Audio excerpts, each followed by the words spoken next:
बिस्मिल्लाहिर्रहमानिर्रहीम। अस्सलाम वालेकुम नाज़रीन, आप देख रहे हैं दिलास चार। मैं हूँ यासिर रशीद और स्टूडियो मेरे साथ मौजूद हैं सीनियर तजियाकार राना मोहम्मद अजीम साहब। नाज़रीन, पाकिस्तान के अंदर मौजूदा महंगाई के आदाद शुमार देखें तो होशरुबा दिखाई देते हैं। रोज़ बरोज़ ये बढ़ती महंगाई जो है, हुकूमत ये समझती है कि ये मुश्किल फ़ैसलों के बाद हम इस पे आसानी की तरफ गामज़न है।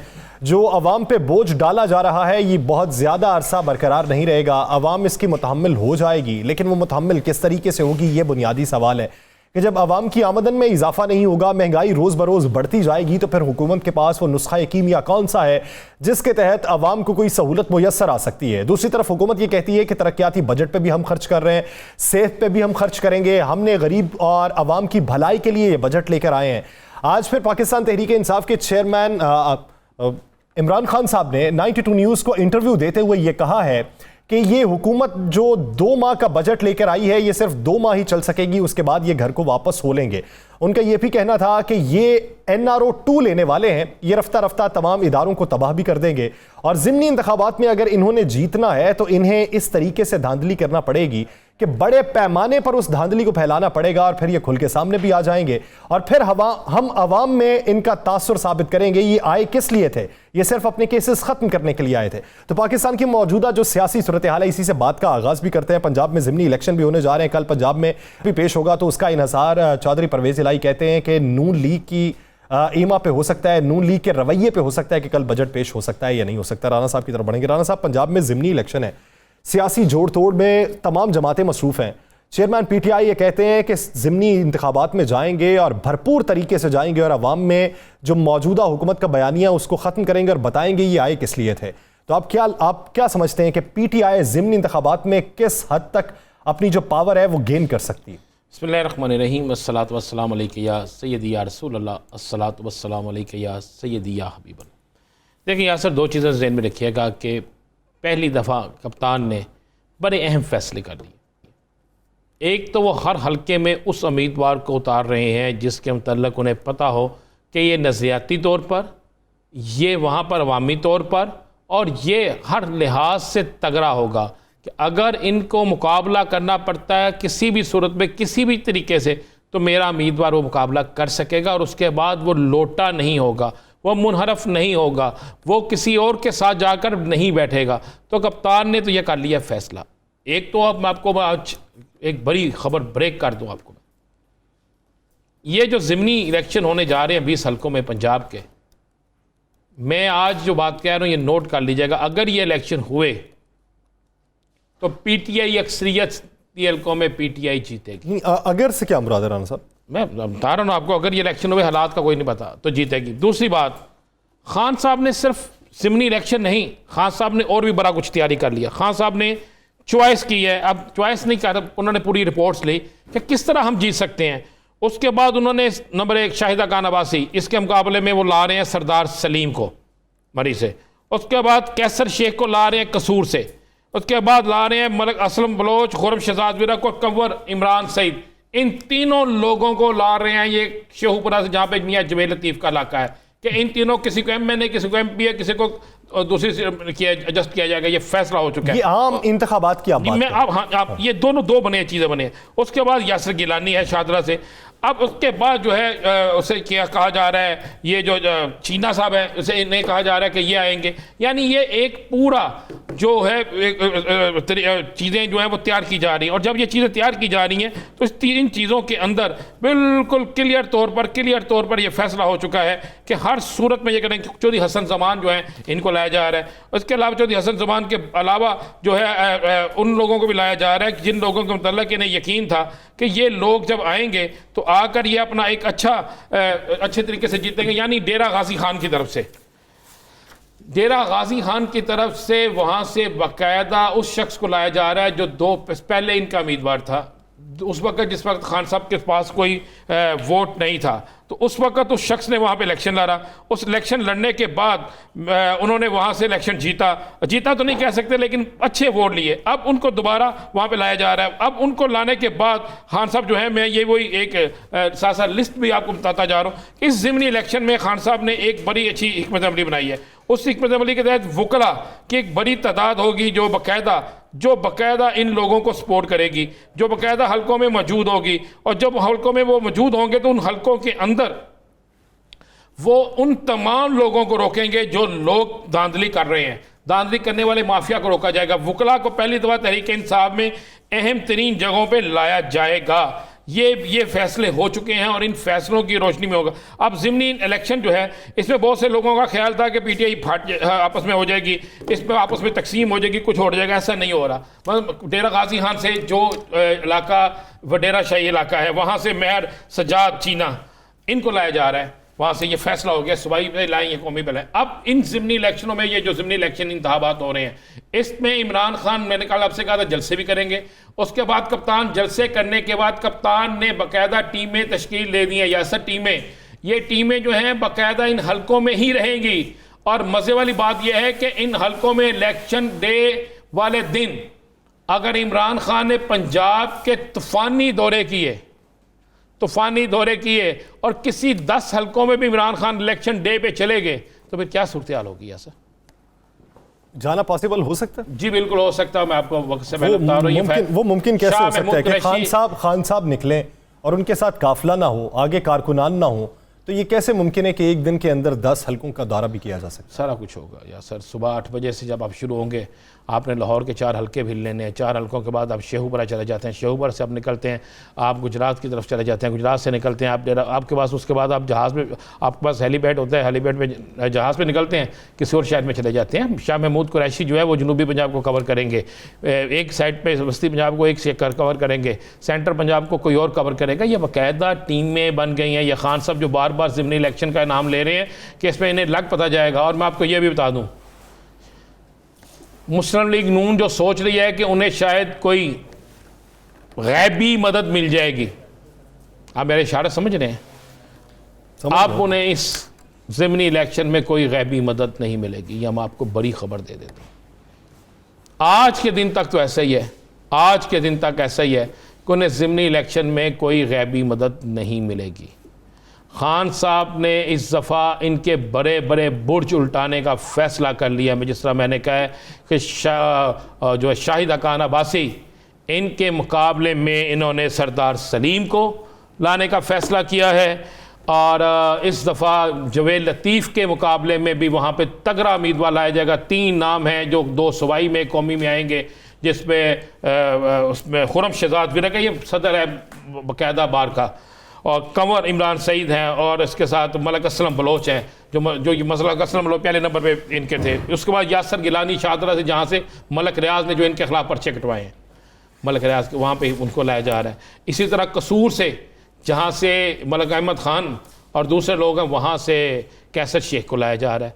अब इसी तरह मैंने कहा कि वहाँ से जो इलाका है डेरा गाजी खान, मैंने आपको बता दिया, वहाँ से छीना को लाया जा रहा है, बैर जीना को उनको लाया जा रहा है। अच्छा। ये इसलिए लाया जा रहा है कि पहले इनके बड़े बुर्ज उल्टाए जाए, और उसके बाद जब बड़े बुर्जों को मुश्किल टाइम मिलेगा, टफ टाइम मिलेगा। और मैं आपको ये भी बता दूँ, लाहौर में एक बड़े हल्के में नून लीग के किसी एक बड़े लीडर के मुकाबले में भी आ रहे, लाहौर के एक बड़े हल्के में बड़े लीडर के मुकाबले में खुद इमरान खान साहब इलेक्शन ला रहे हैं। और ज़िमनी इलेक्शन में मैं आपको आज पेशन गोई कह रहा हूँ, गैर मुतवक्को रिजल्ट के मुताबिक, गैर मुतवक्को इसलिए मैं कह रहा हूँ कि दुनिया समझ रही है कि नून लीग जीत जाएगी। तहरीक इंसाफ ने अपनी जो हिकमत अमली बनाई है, उसके तहत तहरीक इंसाफ लाहौर का रिज़ल्ट तब्दील कर रही है। तब्दील मीन्स लाहौर में आपकी तवक्को से हट के रिज़ल्ट मिल रहा है। खान खुद सबसे मिल रहा है, एक एक लोगों खड़ा कर रहा है, कोई शख्स जो है वो बागी उम्मीदवार खड़ा नहीं होगा। जबकि दूसरी तरफ मुस्लिम लीग नून जो है, उनके अंदर बागी उम्मीदवार खड़े हैं। जिस तरह आज अच्छा राना साहब, ज़िमनी इंतखाबात से पहले कोई बड़ी गिरफ्तारी जिसकी बातें बहुत दिनों तक गर्दिश करती रही हैं, क्या अब भी ऐसी कोई हकीकत है, कोई प्लान है, किसी की सोच है, किसी की कोई सिफारिश है? आप असल खबर निकलवा लेते हैं ना, आप भी बाज नहीं आते यासर साहब। मैंने तो कहा था आगे जाके दिन करीब आ रहे हैं, मैंने कहा दिन करीब आ रहे हैं, हमारा प्रोग्राम आज हफ्ते का आखिरी है, मैंने कहा कि बात कर लूँ इसमें। इस हफ्ते का आखिरी है, इसी हफ्ते की बात कर रहा हूँ मैं। तो मैं आपको बता देता हूँ जी कि लंदन में बैठी शख्सियत, पाकिस्तान में मौजूद अहम तरीन खातून और एक वफाकी वज़ीर, इन तीनों ने वाज़े तौर पर एक मीटिंग में कहा है कि अगर ज़िमनी इलेक्शन जीतना है, अगर 1 साल का अरसा हुकूमत में निकालना है, तो फिर उसके लिए इमरान खान समेत 11 लोगों को गिरफ़्तार करना होगा। पहली गिरफ़्तारी इमरान खान की करनी होगी हर सूरत में। मैं ये जो आपको अल्फाज कह रहा हूँ, हर सूरत में इमरान खान की गिरफ़्तारी अमल में लाना होगी, जैसे उनकी ज़मानत ख़त्म हो या कोई मामला हो, और उसके बाद नहीं भी ज़मानत ख़त्म होती, कोई और तरीका बनाया जाए कि जिस तरीके से इमरान खान को गिरफ़्तार किया जाए। 7-11 और लोग हैं। जो 11 लोग हैं उनमें लाहौर से तलक रखने वाले 5 अहम तरीन रहनुमा शामिल हैं, जिनमें हमाद अज़हर भी हैं। उसके बाद शाह महमूद कुरैशी का नंबर भी है मुल्तान से। उसके बाद पप्पी जो इनके मुल्तान से हैं उनका नंबर भी है। उसके बाद पिंडी से इनके कुछ लोगों के नंबर हैं। यानी 11 लोगों को उन्होंने कहा हर सूरत में गिरफ़्तार किया जाए। ये ख्वाहिश है लंदन। यानी आप ये कह रहे हैं कोई NMR प्लान है? जी बिल्कुल है। और ये ख्वाहिश जो है वहाँ अच्छा, अब इसकी राह में रुकावट क्या है? अब इसकी राह में रुकावट यह है कि इत्तेहादियों में से कुछ इत्तेहादी चाहते हैं कि ऐसा ना करें। एक इत्तेहादी तो चाहता ये हो जाए, मौलाना साहब चाहते हैं हो जाए। नून लीग के अपने लोग भी तो चाहते हैं कि नहीं हो?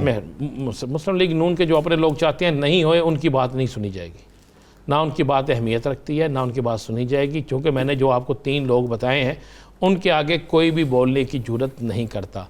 मौलाना साहब भी इनकी हर सूरत में हर हाल में गिरफ़्तारी चाहते हैं। पीपल्स पार्टी अभी इस मूड में नहीं है कि गिरफ़्तार किया जाए।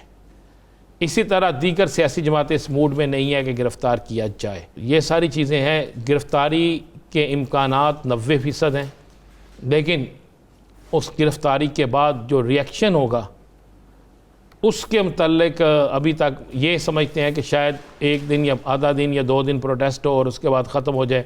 और इनके जहन में प्रोटेस्ट शायद हो सकता है कि ना होने के बराबर हो, चंद लोगों को गिरफ़्तारियाँ करें, डंडे मारें, आंसू गैस की शैलिंग करें, ये सारा कुछ किया जाए। और उसके लिए मैं आपको यह भी बता दूँ, 2 जेलें मुंतहब भी कर दी गई हैं।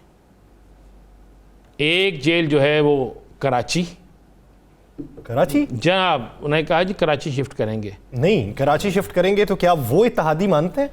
देखें, जब वो गिरफ़्तार करेंगे, इत्तेहादी मानेंगे तो ये गिरफ़्तार करेंगे ना। एक है उनके जहन में कि इन्हें कराची शिफ्ट किया जाए, दूसरा उनके जहन में था लाहौर शिफ्ट किया जाए। उनका नहीं, लाहौर ना रखा जाए, इन्हें पिंडी की जेल में रखा जाए, जहाँ पर बहुत दिन बड़े मियाँ साहब ने गुजारे। उन्होंने कहा वहाँ पर रखा जाए और उनको उसी सेल में रखा जाए, उसी तरीके से रखा जाए। अगर उस तरीके से उसी सेल में रखा जाता है, फेरते पंजाबी में कहते हैं ना, फेरते मोजा ही मोजा। तो अगर नहीं रखा जाता तो फिर कोई और बात है। या सर, ये मैं आपको, आप जो पूछना चाहते थे मैंने आपको बता दिया। मुझे कहते हैं तो मैं बाकी लोगों के नाम भी ले देता हूँ। चले उसका इंतजार कहते हैं तो मैं नाम भी ले दूंगा कि और किस किस की गिरफ्तारी जो है उसका फैसला हो चुका है।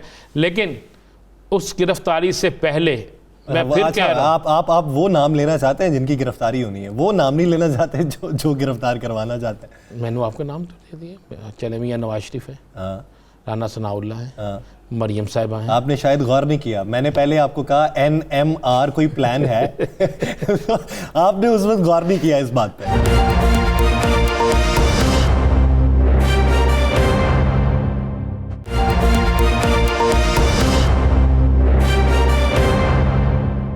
पाकिस्तान तहरीक इंसाफ और मौजूदा हुकूमत के दरमियान जो बैकडोर डिप्लोमेसी की बात चल रही थी, क्या उसमें कोई हकीकत है? अगर हकीकत है तो किस नहज तक वो मुतालबात तस्लीम हो चुके थे, या फिर वो कोई डेडलॉक बन गया जिसकी वजह से वो राब्ते ख़त्म हो गए? राब्ते ख़त्म नहीं हुए, हुकूमत से राब्ते ख़त्म हो गए हैं, किसी और तरफ से राब्ते ख़त्म नहीं हुए। कुछ लोग तो ये कहते हैं कि ज़राए कहते हैं कि कुछ दिन पहले बनी गाला में बड़ी अहम मीटिंग हुई है, किसी की 1-to-1 मीटिंग हुई है, और उस मीटिंग के बाद बहुत से हलचल मची है इस्लामाबाद के हलकों में। कुछ लोग कहते हैं कि कुछ दिन पहले भी एक मीटिंग हुई है, उससे पहले भी एक मीटिंग हुई है, और ज़राए का ये कहना है कि बाकायदा से कुछ लोग मुतहर्रक हो चुके हैं इस मामले पे कि किसी न किसी तरीके से सियासी इस्तेहकाम लाया जाए, और सियासी इस्तेहकाम लाने के लिए दोनों इतराफ़ के कुछ मामलात को दुरुस्त किया जाए और इलेक्शन की तरफ जाए। क्या सबकी तवज्जो सिर्फ सियासी इस्तेहकाम की तरफ है? मुआशी इस्तेहकाम की तरफ किसी की तवज्जो नहीं है। किसकी है? चले मुझे बता दें। मैं ये सवाल कर रहा हूँ ना, मुझे आप बता देना हुकूमत में से किसी एक की तवज्जो है? क्या पीटीआई की है? पीटीआई तो अपोजिशन में है, वो मैं क्या वैसे पूछ रहा हूँ, मैं मुझे बताएं पीटीआई क्या कर सकती है, चले मुझे बता दें। मैं सिर्फ सवाल अपोजिशन में ये कर है, रहा हूँ। असेंबली में, देखिए यार सर वो असेंबली में है नहीं, वो बाहर बैठे हैं, वो क्या करें? क्या वो अपने घर बेच के इनको दे दें? घर बेच के तो उनको देंगे जिन पर उनको यकीन होगा। पंजाब की सूरत हाल देख लें, सिंध की देख लें। मैं ये सवाल कर रहा हूँ कि क्या सिर्फ तमाम तर की तवज्जो सियासी इस्तेहकाम, सियासी डायलॉग्स के ऊपर है, या मुआशी तौर के ऊपर भी कोई लेकिन कंसेंसस जब हो सकता है? सियासी इस्तेहकाम आएगा तो उसी से मुआशी इस्तेहकाम आएगा। सियासी इस्तेहकाम नहीं होगा तो कभी भी मुआशी इस्तेहकाम नहीं होगा। जब आप सियासी तौर पर फैसला कर लेंगे कि आपने जमहूरियत के लिए या पाकिस्तान के लिए एक जद्दोजहद करनी है और आपने कोई एजिटेशन की सियासत नहीं करनी, तो नेचुरली तौर पे फिर आप मुआशियत की तरफ तवज्जो देंगे, आपके मुआशी हालात बेहतर होना शुरू हो जाएंगे। लेकिन देखना तो ये होगा कि क्या ये सारा कुछ एक तरफ से हो रही है कि दोनों ही तरफ से हो रहा है। अगर इमरान खान की गिरफ्तारी की बातें हो रही हैं, अगर ज़िमनी इलेक्शन में लोगों को हराने की बातें हो रही हैं, अगर लोगों पर झूठे मुकदमा दर्ज करने की बातें हो रही हैं, अगर उनके वारंट गिरफ्तारी निकालने की बातें हो रही हैं, और अगर ये कहा जा रहा है पुलिस अफसरान को या किसी को कि आप इनके खिलाफ ये रिपोर्ट्स बनाकर पेश करें, तो उसके बाद तो आप समझें कि इस्तेहकाम आना मुमकिन ही नहीं है। मैं तो आईजी इस्लामाबाद की रिपोर्ट जो सुप्रीम कोर्ट में है, आपने पढ़ी है? जी, मैंने उसको मुझे एक बात बताएं, आप, मैं, हम सब लोग सुबह से लेकर शाम तक कवर करते रहे, क्या किसी टीवी चैनल के किसी एक एंकर ने, किसी एक रिपोर्टर ने, किसी एक कैमरामैन ने कोई एक वेपन दिखाया कि फलां मुजाहिरीन के पास ये पिस्टल है, ये गन है जिससे वो फायर कर रहा है? दिखाया? कोई एक क्लिप किसी चैनल पे था? नहीं था। तो फिर किस तरह उन्होंने कहा उनके मुसल्ला थे? अगर मुसल्ला थे तो पुलिस वहाँ पे क्या कर रही थी? गिरफ्तार क्यों नहीं कर रही थी? शेलिंग जितनी हुई, क्या वहाँ पर शेलिंग के मुकाबले में जो लोग थे उन्होंने कितने तोड़ फोड़ की? एक फुटेज आई जिसमें खुद पुलिस वाले जो हैं इस्लामाबाद की पहाड़ियों पे जाके दरख्तों को आग लगा रहे हैं, तो वो कौन थे? लाहौर में जिन लोगों ने चेहरे पे नकाब किया हुआ था, सिविल कपड़ों में थे, गाड़ियाँ तोड़ रहे थे, इस्लामाबाद में तोड़ रहे थे, पिंडी में तोड़ रहे थे, दूसरे शहरों में तोड़ रहे थे, वो कौन थे? यस सर, उसकी रिपोर्ट कौन देगा? उसकी रिपोर्ट कहाँ से आएगी? वो लोग कौन थे? तो इससे तो लग रहा है ना कि अगर कुछ कुव्वतें चाहती हैं कि इस्तेहकाम पैदा हो, तो लेकिन मेरा ख्याल है हुकूमत के एंड से ऐसा नहीं हो रहा। और जब हुकूमत के एंड से ऐसा नहीं हो रहा तो उसमें आप फिर बाहो भी समझ सकते हैं कि अच्छा, आप क्या समझते हैं? खान साहब आज भी कहते हैं कि सुप्रीम कोर्ट से हम रुजू कर रहे हैं कि हम एहतजाज का हक़ नहीं रखते। उनकी अभी भी नज़रें सुप्रीम कोर्ट की तरफ हैं। क्या ये सियासी बयानबाजी है कि एक तरफ तवज्जो रखी जाए कि सुप्रीम कोर्ट का फैसला आएगा तो ऐलान होगा, और दूसरी तरफ से पोस्ट वो अपनी हिकमत अमली तरतीब दे के बैठे? देखिए, हाँ साहब अपनी हिकमत अमली तरतीब दे चुके हैं। सुप्रीम कोर्ट की तरफ इसलिए देख रहे हैं कि वो आइनी कानूनी रास्ता चाहते हैं। वो चाहते हैं कि रास्ते में रुकावटें खड़ी ना हो, वो चाहते हैं कि लोगों की बेजा गिरफ्तारियां ना हो, वो चाहते हैं कि लोगों को तशद्दुद का निशाना ना बनाया जाए, वो चाहते हैं कि मेरा पैगाम सुनने के लिए ख़वातीन, मर्द, बच्चे सारे आएँ और एक जगह पे इकट्ठे होकर हम एहतजाज कर सकें, हम अपना पैगाम दे सकें, हम अपना अल्लाह अमल जो है उसका ऐलान कर सकें। दूसरी तरफ खान साहब जो है वो अपना मुकम्मल हिकमत अमली तैयार कर चुके हैं। देखें, बड़ा अच्छा फैसला है। बहुत से लोगों ने कहा कि खान साहब क्यों नहीं करे। खान साहब ने दुरुस्त फैसला किया। देखें यासर, महंगाई हो रही है, पेट्रोल महंगा हो रहा है, आगे जाके मज़ीद महंगा होगा। आने वाले चंद दिनों में लोगों को लग पता जाएगा कि कौन सी चीज़ कितने में मिलती है। इस दौरान से पहले अगर खान साहब ये सारा कुछ कर लेते तो हुकूमत के पास ये एक जवाब होना था, जनाब हमें तो कुछ करने नहीं दिया गया, हम तो महंगाई ख़त्म करने आए थे, हम तो लोगों को सहूलतें देने आए थे, हम तो गरीब आदमी की बात करने आए थे। अब टाइम मिल गया हुकूमत को, करें ये 15, 20, 25 दिन जितने हैं हुकूमत करें, गरीबों के लिए कुछ करें, आम आदमी के लिए कुछ करें, ओवरसीज़ पाकिस्तानियों के लिए कुछ करें ना। नहीं करेगी तो उसके बाद खान सारे महंगाई के बाद जब निकलेगा तो फिर अच्छा, वो आपको ये लगता है कि बड़ी ईद से पहले ये लॉन्ग मार्च हो सकता है? बड़ी ईद से पहले ये लॉन्ग मार्च हो सकता है? हाँ, बड़ी ईद से पहले बड़ी कुर्बानी होनी है। आप बड़ी ईद से पहले लॉन्ग मार्च कर रहे हैं, मुझे बड़ी ईद से पहले कुर्बानी नज़र आ रही है। कुर्बान ईद से पहले कुर्बानी नज़र आ रही है। किस सतह से? मुझे ये बड़ी कुर्बानी नज़र आ रही है, यानी वफाकी हुकूमत। मैं आपको बिल्कुल कह रहा हूँ। आप 25-28 दिन का टाइम भी नहीं दे रहे? मैं कह रहा हूँ आप देखिए, मेरी इतला ये हो सकता है कि गलत भी हो, लेकिन मेरे पास इतला यही है कि कुर्बान ईद से पहले कुर्बान होगी। नहीं, फिर तो ये होगा तो फिर तो सारा मामला ही खत्म ना, फिर तो ज़िमनी इंतखाब भी जाते रहे, फिर तो नए इंतखाबात की तरफ आप जा रहे हैं। देखिए, मैं वफाक की बात कर रहा हूँ, पंजाब की तो मैं बात ही नहीं कर रहा। तो आप क्या समझते हैं कि कुर्बानी अगर वफाकी सतह पे होगी तो सिर्फ इलेक्शन क्या वफाकी सतह पे ही होंगे? नहीं, वफाकी सतह पे तो नहीं होंगे, फिर सब हर तरफ होंगे, लेकिन अभी तो देखें ना ऊँट किस करवट बैठता है, देखें तो सही हो। आप क्या लेकिन मैं आपको बता रहा हूं, मैं अगर आप ये समझ रहे हैं कि कुर्बानी हो सकती है बड़ी सतह पे, फिर तो ज़िमनी इंतखाबात के बाद बड़े मियाँ साहब की वापसी भी मुमकिन नहीं हो सकती। बड़े मियाँ साहब आ रहे हैं, नहीं, अगर हो गई कुर्बानी फिर जो भी हो गया, बड़े मियाँ साहब आ रहे हैं। इलेक्शन से पहले बड़े मियाँ साहब आ रहे हैं। मेरे पास इतला तो यह है कि बड़े मियाँ साहब ने तो ये कह दिया, भाई बहुत हो गई, इलेक्शन जब मर्जी हो मैंने फौरी पाकिस्तान आना। बहुत हो गई क्या? बहुत होगी भाई, भाई अब तो क्या वो समझते हैं कि इलाज बहुत हो गया जी, इलाज बहुत हो गया, इलाज भी बहुत हो गया, अल्लाह ने सेहत कामिला अता फरमाए, तंदुरुस्त हो गए हैं और वो पाकिस्तान आ रहे हैं। मैं आपको बता रहा हूँ, ये वो पाकिस्तान आ रहे हैं। इसके लिए उनके कानूनी जो मशीर हैं, उनके लिए जो रास्ता बनाया जाएगा। वैसे तो ये जो आपने बहुत से कवानीन पास होते देखे हैं, इसमें तो बहुत से रास्ते बन चुके हैं ना। अच्छा, मैं एक सवाल, ब्रेक पे जाएंगे उसके बाद। क्या समझते हैं कि मियाँ साहब आ गए वापस, हुकूमत मौजूद है, तो क्या मियाँ साहब की वापसी के बाद वफाकी सतह पे कोई तब्दीली देख रहे हैं? देखें, यानी उनकी ईमा पर, उनकी ख्वाहिश पे कोई चेहरे तब्दील हो सके? मियाँ साहब जब वापस आएंगे हो सकता है वफाकी हुकूमत ये ना हो। मैं ये सवाल कर रहा हूँ कि अगर होती है, मैंने इसीलिए पहले शामिल किया कि अभी कोई तब्दीलियाँ नहीं होंगी। अच्छा, अभी वजारतों में तब्दीली मुमकिन हो सकती है। आप ये कहें कि वज़ीर आज़म तब्दील हो जाएगा, फला तब्दील, ना वज़ीर आज़म को छोड़ के मैं वज़रा की बात कर रहा हूँ, कैबिनेट की बात कर रहा हूँ। कैबिनेट में हो सकती है, बिल्कुल हो सकती है मियाँ, क्योंकि अभी पूरी कैबिनेट अगर आप देखें तो मियाँ साहब के चाहने वालों की तादाद कम है, छोटे मियाँ साहब के चाहने वालों की तादाद ज़्यादा है। अगर आप गौर करें ना कैबिनेट के, गौर क्या करना है, जब वज़ीर आज़म वो हैं तो उनके चाहने वाले ही साथ में होंगे। तो ये बस ध्यान में रखिएगा कि हो सकता है। लेकिन मैं आपको ये बता रहा हूँ, मियाँ साहब आ रहे हैं, और मियाँ साहब इसलिए भी आ रहे हैं कि उन्हें कहा गया है कि मियाँ साहब इमरान खान के अवामी जलसों का मुकाबला आप या मरियम, इसके अलावा कोई मुस्लिम लीग नून से नहीं कर सकता। तो मरियम साहिबा होंगी और मियाँ साहब के आने का प्लस पॉइंट क्या देख रहे हैं फिर मुस्लिम लीग नून के लिए, और मनफी पहलू पीपल्स पार्टी के लिए? हाँ, एक तो ध्यान में रखिएगा, मियाँ साहब के आने से पीपल्स पार्टी और मुस्लिम लीग नून में प्यार मोहब्बत की दीवारें कम हो, जो प्यार मोहब्बत की जो चल रही है ना बातें, पिंगें जो चल रही हैं, ये ख़त्म हो जाएंगी, कम हो जाएंगी। नंबर एक। नंबर दो, मियाँ साहब अवामी क्राउड ज़रूर इकट्ठा कर लेंगे, लेकिन बदबख्ती या बदकिस्मती आप ये कह लें कि मियाँ साहब उस वक्त में आ रहे हैं जब उनके भाई वज़ीर आज़म हैं, उनके भतीजे वज़ीर आला हैं, उनके पार्टी के लोग अहम तरीन ओहदों पे बैठे हैं और महंगाई अरूज पे पहुंच चुकी है। मियाँ नवाज शरीफ के दौरे हुकूमत में कभी भी, मैं हमेशा कहता हूँ, वो 7 चीज़ें जो किचन की होती हैं, आइटम्स होती हैं जिससे घर का चूल्हा जलता है, वो कभी भी महंगी नहीं हुई थी। ये पहली दफ़ा ऐसा हुआ है कि छोटे मियाँ साहब का वक्त है और बड़े मियाँ साहब इस मामले पे कहते थे कि ये 7 चीज़ें महंगी नहीं होनी चाहिए, आटा, चीनी, घी, मिर्च, सब्जियां, दालें। तो ये सब सारी चीज़ें जो हैं ये महंगाई की आखिरी हदों को छू रही हैं और आने वाले दिनों में मज़ीद होगी।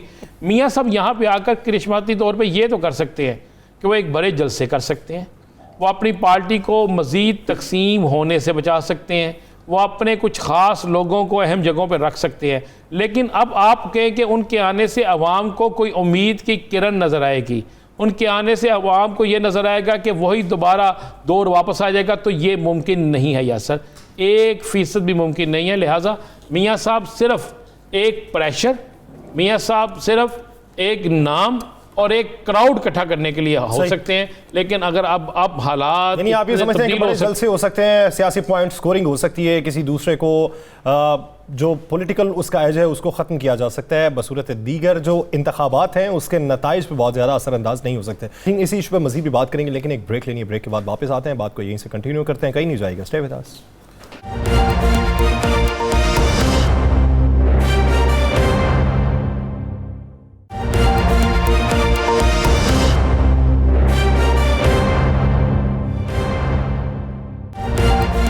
ब्रेक के बाद खुशामदीद नाज़रीन। गुज़श्ता साल से लेके अब तक जो रवां साल है उसको देखा जाए और बजट के बाद फिर बकिया साल अगर देखें तो कंस्ट्रक्शन इंडस्ट्री जो है उसने बूम पकड़ा था और रफ्ता रफ्ता वो फिर से तनाज़ुली का शिकार होती दिखाई दे रही है। वजह क्या है? रेत का महंगा हो जाना, बजरी का महंगा हो जाना, सीमेंट का महंगा हो जाना, लागत का महंगा हो जाना, सरिये का महंगा हो जाना, ये रफ्ता रफ्ता जो चीज़ें महंगी हुई हैं, वो इन्वेस्टर्स जो इन्वेस्टमेंट की गर्ज से इस पे पैसा लगा रहे थे इस इंडस्ट्री पे, वो भी अब रुक चुके हैं। उन्होंने अपना हाथ खींच लिया है। एक आम शहरी जो अपना नया घर बनाने का ख्वाब रखता था और कुछ पैसे जोड़ रखे थे, वो भी अब हिचकिचाहट का शिकार है और तजब्जुब का शिकार है कि इतने पैसों में घर बनाए तो बनाए कैसे। चार दीवारी तो खड़ी कर लेगा लेकिन अपनी छत नहीं डाल सकेगा। ये बुनियादी मसाइल हैं जो एक आम पाकिस्तानी के भी हैं और एक इन्वेस्टर्स के भी हैं। तो इस इंडस्ट्री को सहारा किस तरीके से दिया जा सकता है, और अगर यही सूरत हाल रही, अगर महंगाई इसी तर्ज की रही, तो फिर आने वाले दिनों में इस इंडस्ट्री पे बोझ कितना पड़ेगा, इसकी ज़बूहाली जो है उसका जिम्मेदार कौन होगा। इसी बारे में बात करने के लिए हमें ज्वाइन किया chairman constructors association of Pakistan engineer कमाल नासिर खान साहब ने। खान साहब बहुत मशकूर हैं आपके वक्त के। खान साहब, अगर मौजूदा सूरत हाल को देखें, रफ्ता रफ्ता जिस तरह महंगाई बढ़ी ही है और घर बनाने की लागत में बेतहाशा इजाफा हुआ है, अगर मैं गलत नहीं हूं तो 2 गुना कीमत में इजाफा हुआ, तो इस सूरत हाल में आप क्या समझते हैं कि इन्वेस्टर्स और आम शहरी वो किस तरीके से फंसे हैं और उनका मुस्तकबिल क्या है? Thank you very much. जैसे अभी आपने अपने इंट्रो में कहा कि प्राइसेस जो हैं तकरीबन, अगर मैं ये कहूँगा कि पिछले 1 साल में कोई 80% हमारे कंस्ट्रक्शन का जो मटेरियल की लागत बढ़ गई, और इन 2 महीनों में तकरीबन 25%, तो तकरीबन आप समझ लें कि 100% से ज़्यादा 1 या सवा साल में इसकी लागत ज़्यादा हो गई है। अब जैसे आपने कहा ना कि हमारे दो सेक्टर है, एक प्राइवेट सेक्टर है और एक PSDP गवर्नमेंट सेक्टर है। प्राइवेट सेक्टर में जो इन्वेस्टर्स थे, डेफिनेटली उनको अभी रिविज़िट करना पड़ेगा अपनी सारी इन्वेस्टमेंट प्लान, और जो इन्होंने हालिया टैक्सेस इन्वेस्टमेंट जो प्रॉपर्टी पे लगाए हैं, उससे भी हमारा कंस्ट्रक्शन सेक्टर जो है ना, क्योंकि उसमें जो कंस्ट्रक्शन होती है वो प्राइवेट सेक्टर ही कर रही थी, तो उस पर काफ़ी क्या कहते हैं सेटबैक आएगा। जहाँ तक आम आदमी का ताल्लुक है कि वो अपने घर बनाने का, आमदनी तो उनकी कोई बड़ी नहीं है, लागत उसका 100% बढ़ गया, तो जिसने भी 5 मरले पे घर बनाना है, या तो अपना प्रोग्राम चेंज करके 2.5 मरले का प्लानिंग करें, या फिर वो जो 2 साल का प्लान तो 4 या 5 साल पे लेके जाएगा अपने घर कंप्लीट करने के लिए। जहाँ तक गवर्नमेंट सेक्टर का ताल्लुक है, मैं तो हैरान हूँ कि एग्रीकल्चर के बाद कंस्ट्रक्शन दूसरा सबसे बड़ा जॉब प्रोवाइडर है। 12% हमारा GDP का शेयर है कंस्ट्रक्शन इंडस्ट्री में, मगर इस बजट में हमसे उन्होंने को पूछा ही नहीं है, और उन्होंने बजाय टैक्स क्या कहते हैं बेस बढ़ाने का, उन्होंने जो ऑलरेडी टैक्स पेयर है उन पर टैक्स ज़्यादा कर दिया और डिफरेंट टैक्सेस और लगा दिए। तो मेरे हिसाब से मैं समझता हूँ कि ये बहुत कंस्ट्रक्शन इंडस्ट्री के लिए बहुत बुरा शगुन है, और वैसे भी हमारे लॉन्ग टर्म प्लानिंग तो है नहीं। ये 5 साल की गवर्नमेंट थी, 5 साल की उन्होंने एक इंसेंटिव दिए थे जिसके बेस के ऊपर लोगों ने अपनी इन्वेस्टमेंट की। अब ये 1.5 साल मजीद रह गया, साल रह गया, उन्होंने एक नए टैक्सेस नए अपने टैरिफ लिस्ट पे लगा दिए। तो मैं समझता हूँ कि यहाँ से इन्वेस्टर भाग गया था मिडिल ईस्ट। से कितने लोग वाबस्ता है और इससे कितना % सरकारी काम ऐसा है जो मुतासिर होगा? सड़कों की तामीर से लेकर सरकारी अस्पताल बनाते थे, आप स्कूल बनाते थे, बिल्डिंग्स बनाते थे, कितनी मुतासर हो जाएंगी, और ये काम रुकने से कितना बड़ा नुकसान हुकूमत का और कितना नुकसान आप लोगों का होगा? कितने ख़ानदान बेरोज़गार हो जाएंगे? ऐसा है कि हमारा तो ऑलरेडी नुकसान हो चुका है, क्योंकि जो हमने सरकारी काम बुक कर चुके थे उसके ऊपर हमारा काफ़ी अरसे से गवर्नमेंट के साथ गुफ्तगू चल रही थी, और बीच में फिर रिजीम चेंज आ गया, तो हमारी बात तो फ़िलहाल वहीं की वहीं रह गई है। अगर वो जो कंपनसेशन एक्सकेलेशन का नहीं मिला तो हमारे कोई 20-25 हज़ार कंस्ट्रक्शन कंपनियाँ C4, C5, 6 लेवल की जो छोटी कंपनियाँ हैं, ये तो सारे तकरीबन बैंकरप्ट हो जाएंगी। और उससे जो अभी मैं सिर्फ आपको 2 सूबों का बताता हूँ। एक फेडरल अभी बजट आया 800 अरब का डेवलपमेंट बजट, और पंजाब का सुन रहा है कि 600 या 650 या 600 ही समझ ले, तो तकरीबन ये 600 अरब रुपए। तो इसका मतलब है 1400 अरब इन सिर्फ मरकज़ का और सूबे का बजट है। तो काम तो कंस्ट्रक्शन कंपनी ने करना है। कंस्ट्रक्शन कंपनी ऑलरेडी इस वक्त बैंकरप्सी पे है, तो ये काम मुझे नहीं पता किससे करवाएंगे, चाइनीज़ से करवाएंगे या कि यूरोप से कंपनियां लेके आएंगे। पाकिस्तानी कंपनी तो फिलहाल आपको शायद याद हो कि ना हो, गुज़श्ता बरस भी मैंने आपका एक इंटरव्यू किया था। उस वक्त ये जो पाकिस्तान तहरीक इंसाफ के वज़ीर आज़म के जो घर फराहम किए जा रहे थे, वज़ीर आज़म ने जो घर फराहम करने थे आसान इक़्तिसाद पे, उसके बारे में आपने कहा था कि हमारी जो डील हुई थी इनके साथ वो किसी और पैसे पे हुई थी और महंगाई की वजह से हमारे लिए ये घर बनाना मुश्किल हो चुका है। अब एक सूरत हाल तो वो थी कि जब इंडस्ट्री बूम पे जा रही थी, अब एक सूरत हाल का आप अब तज़किरा कर रहे हैं। तो हर साल में आपके मुआहदे और उसकी लागत में कितना फ़र्क पड़ता है और वो फ़र्क कहाँ से पूरा होता है? मुनीब साहब, ऐसा है ना कि जो मैंने अभी आपको जिक्र किया कि पिछले जब हमारा उस प्रीवियस गवर्नमेंट में 80% हमारी लागत पड़ चुकी थी कंस्ट्रक्शन के ऊपर, तो उस पर प्लानिंग कमीशन ने एक ब्रॉड बेस कमेटी बनाई थी जो एसेस कर रही थी कि भाई एक्चुअल कॉस्ट कितना आ रहा है, और फिर गवर्नमेंट ने कोई फैसला करना था गवर्नमेंट लेवल पे कि हमने इसको कैसे कंपनसेट करना है। अब इस जो नया रिजीम आया इसमें सिर्फ 2 महीने में 25% महंगाई आई, तो ओवरऑल 100% महंगाई आ गई। इस इशू को जब तक कि सॉल्व नहीं किया जाता कंस्ट्रक्शन इंडस्ट्री ने चलना ही नहीं है। अभी हमारा आलिया हमने तकरीबन सारे पाकिस्तान से अपने डिस्ट्रिक्ट और डिवीजनल कोऑर्डिनेटर्स बुलाए हुए थे, हंगामी इजलास किया था जिसमें हमने ये लाएमल बना था अगर हमारा गवर्नमेंट ये चीज़ें हमारे जो इशू इसको सॉल्व नहीं करी तो हम क्या करें। तो मुत्तफ़िका फैसला ये हुआ कि जुलाई तक हम टाइम दे रहे हैं, जुलाई के बाद हम मुल्कगीर हड़ताल करेंगे कंस्ट्रक्शन का, और हड़ताल इसलिए करेंगे कि हम इस काबिल ही नहीं हुए काम करने का। तो मुझे तो नहीं लगता कि गवर्नमेंट का जो 1600 अरब है या 2000 अरब का ओवरऑल पाकिस्तान में जो बजट होगा इसको करेगा कौन, जब हम सारे इसको करने के काबिल ही नहीं होंगे। और जब हम करने के काबिल नहीं होंगे या आधी से ज़्यादा कंपनियां बंद हो जाए तो काम कैसे करवाएंगे। और पहले हमारे पास कैपेसिटी बड़ी कम थी पाकिस्तान में कंस्ट्रक्शन इंडस्ट्री की, और वो कैपेसिटी मजीद और ख़राब हो जाएगी जो हमारे महंगाई की वजह से। कितने ऐसे मंसूबे हुकूमती हैं जिनके ठेके आपको मिल चुके थे, जिनके कॉन्ट्रैक्ट आपको मिल चुके थे, अगर जुलाई तक आपके मामला हल नहीं होते तो चारों सूबों में कितने ऐसे मंसूबे थे जो बंद हो जाएंगे? मैं जो आपको अगर बड़े कुछ काम छोड़ के जिसके कॉन्ट्रैक्ट में जो है ना वो कुछ न कुछ फिर भी गुंजाइश है महंगाई की, जो छोटे काम है मैं लगभग अगर बड़ा रफ आपको आइडिया दो तो 1000 अरब से ऊपर के काम होंगे 1000 करना नामुमकिन है हमारे कंस्ट्रक्शन इंडस्ट्री को। अरब रुपए, जी बिल्कुल, तकरीबन इतना ही है। तो कमाल नासिर खान साहब, मेरा एक बुनियादी सवाल है, आप क्या समझते हैं आज से 6 माह पहले लागत क्या थी और अब पर स्क्वायर फीट लागत में किस हद तक इजाफा हुआ? अगर मैं पिछले साल 80% का कहता हूं तो अगर हम 6 महीने पहले जाते तो समझ लो उस 80 में कोई 40 या 30% की महंगाई वो आ गई, 20% नहीं आ गई, तो 50% फ़र्क आ गया। तो अगर हम एक बड़ा कंजर्वेटिव एक नॉर्मल घर बनाते हैं 2-2.5 हज़ार, जो मैं आम आदमी की बात कर रहा हूँ 2,000-2.5 हज़ार, तो वो 4,000, 4,500, 4,500 से कम पे मुश्किल लगता नहीं कि वो कंप्लीट कर सकेगा पर स्क्वायर फीट। जो मैं लग्जरी या सुपर लग्जरी उसकी बात नहीं कर रहा।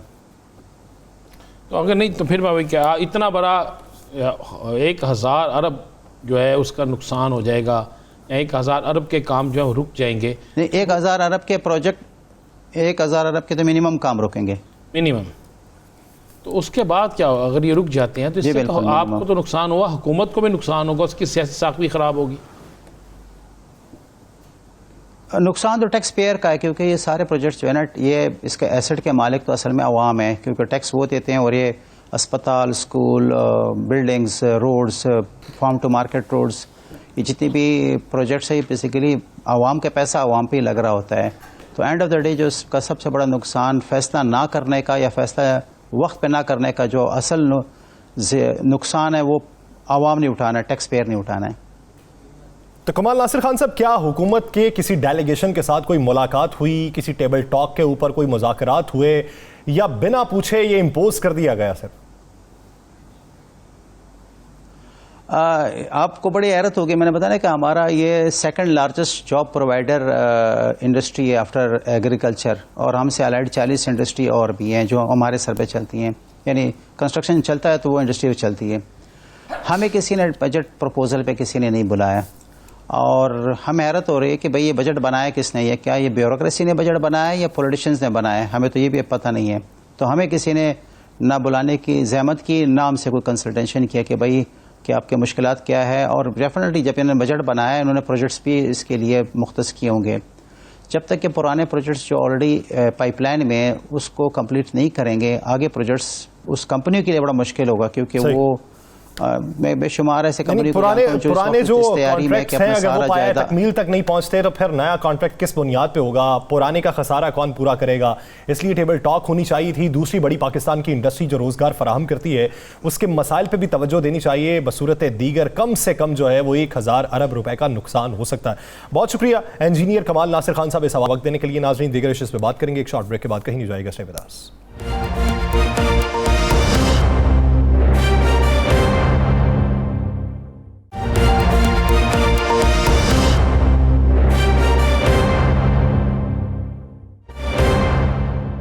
ब्रेक के बाद खुशामदीद। नाज़रीन, नई हुकूमत आने से ओवरसीज़ पाकिस्तानियों को बहुत से मसाइल का सामना है। वो इस नई हुकूमत से खफा भी दिखाई देते हैं कि नई हुकूमत ने पायलट प्रोजेक्ट कर दिया ओवरसीज़ पाकिस्तानियों को वोट का हक डालने का, जो पाकिस्तान तहरीक इंसाफ की हुकूमत उनको दे चुकी थी।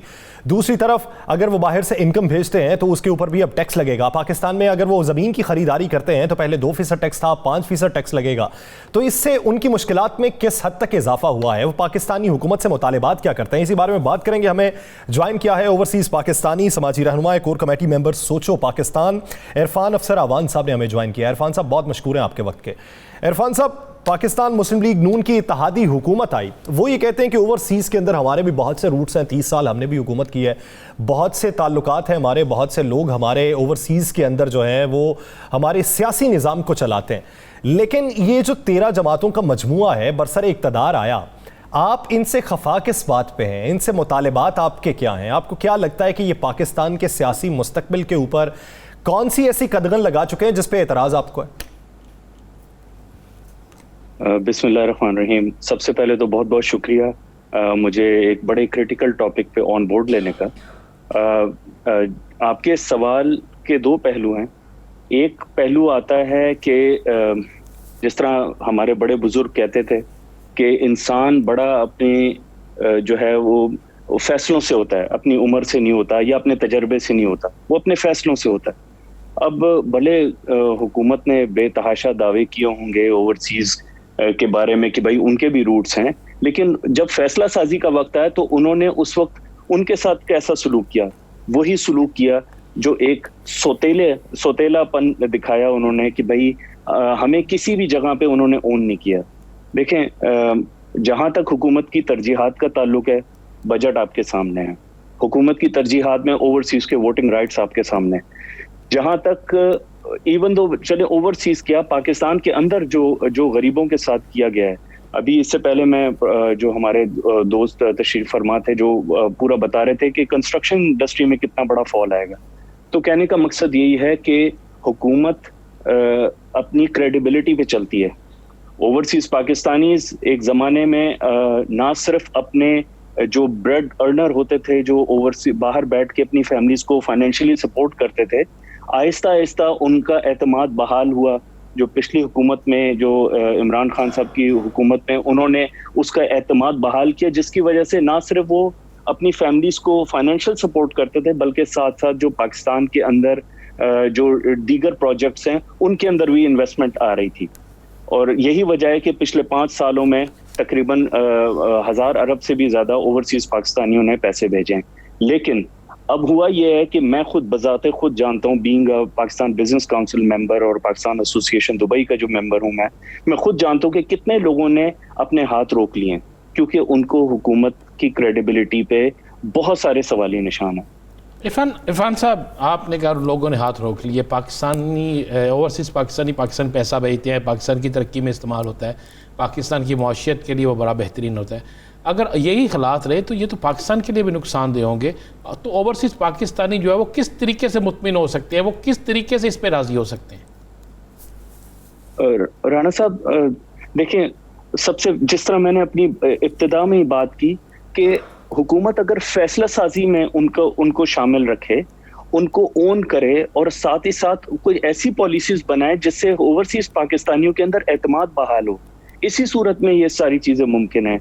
लेकिन जो फैसले किए गए, मैं कहता हूं कि ओवरसीज पाकिस्तानियों के साथ इस तरीके से इन्होंने सलूक किया है जैसे कि पता नहीं वो पाकिस्तान का हिस्सा नहीं है या वो पाकिस्तानी है ही नहीं, या फिर अगर उनके पैसों से जो अब देखें ना, अंदाजा लगाएं कि जो IMF से जो मुराद आई हैं वो कितने फीसद आई हैं, यानी कि उसका परसेंटेज क्या है अगर आप कंपेयर करें ओवरसीज पाकिस्तानियों ने कितने पैसे भेजे हैं।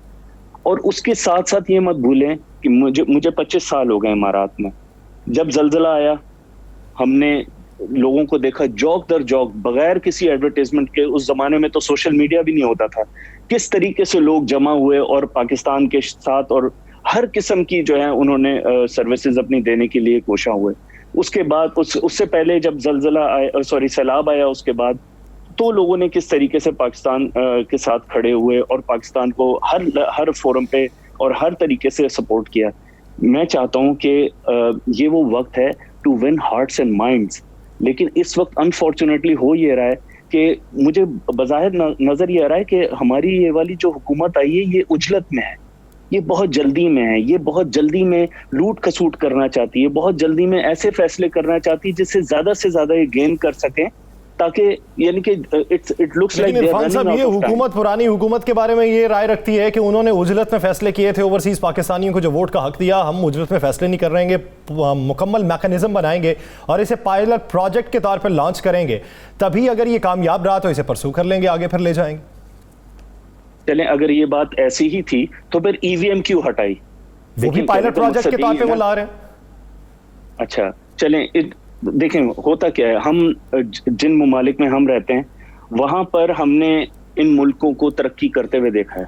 पाकिस्तान में और इमारात के और दीगर मुमालिक के कानून के अंदर और आइन में सिर्फ 19-20 का फर्क है। सारा मेन इशू ही इम्प्लीमेंटेशन का है। ये हमारे मुल्क में इम्प्लीमेंटेशन नहीं होती कानून की, इधर इम्प्लीमेंटेशन होती है। आप आए, आप देखें एक निज़ाम चल रहा है। अभी रिसेंटली यहाँ पर जो शेख खलीफा बिन जायद अल नहयान वो वफात पाए हैं, कोई फर्क नहीं पड़ा, हर चीज उसी तरीके से चलती रही, कोई सिलसिला ही नहीं था ऐसा। मेरे कहने का सिर्फ ये मकसद है कि जब तक आप अपने इदारे मजबूत नहीं करेंगे, चाहे वो आपका इलेक्शन का प्रोसेस हो, चाहे वो आपका जुडिशनरी हो, चाहे वो आपके इंसाफ देने के और उसके साथ इरफान साहब, कितने पाकिस्तानी आप जहाँ रह रहे हैं, जिस कम्युनिटी में आप रह रहे हैं, सबसे ज़्यादा पाकिस्तानी तकरीबन वहीं पे हैं, मुत्तहिदा अरब अमारात में, तो कितने % ऐसे आपको बिजनेसमैन पाकिस्तानी मिले जो ये फैसला कर चुके हैं कि वो पैसा पाकिस्तान उस तरह नहीं भेजेंगे जैसे इन्वेस्ट नहीं करेंगे जैसे पहले करते थे? बिल्कुल आपने सही फरमाया राना साहब। हम लोग सेकंड लार्जेस्ट कम्युनिटी पूरे पाकिस्तानी की UAE में रहते हैं, जो कि 1.6 मिलियन है। और क्योंकि मेरा बिजनेस कम्युनिटी से भी ताल्लुक है और मैं उनके अंदर मैं बैठता हूँ, सोशल सेंटर्स से भी मुझे अच्छी तरह उनके फिगर्स का अंदाजा है। लगभग 95% लोग जो है वो बिल्कुल अपना एतमाद हुकूमत पे खो बैठे हैं। सही, 95% पाकिस्तानी जो ओवरसीज हैं वो हुकूमत पे एतमाद खो बैठे हैं, वो इन्वेस्टमेंट नहीं करना चाहते और वो ये कहते हैं कि हमें एतमाद में नहीं लिया गया, हमारे साथ सौतेलों जैसा सलूक किया गया है। अगर मुल्क की बेहतरी के फैसले करने हैं तो फिर हमें भी एतमाद में लेकर फैसले किए जाएं। बहुत शुक्रिया इरफान साहब इस हवाले से अपना वक्त देने के लिए। नाज़रीन, द लास्ट आवर का वक्त खत्म हुआ चाहता है। मुझे और राना अजीम साहब को दीजिए इजाज़त। अपना बहुत सा ख्याल रखिएगा। अल्लाह ने के बाद।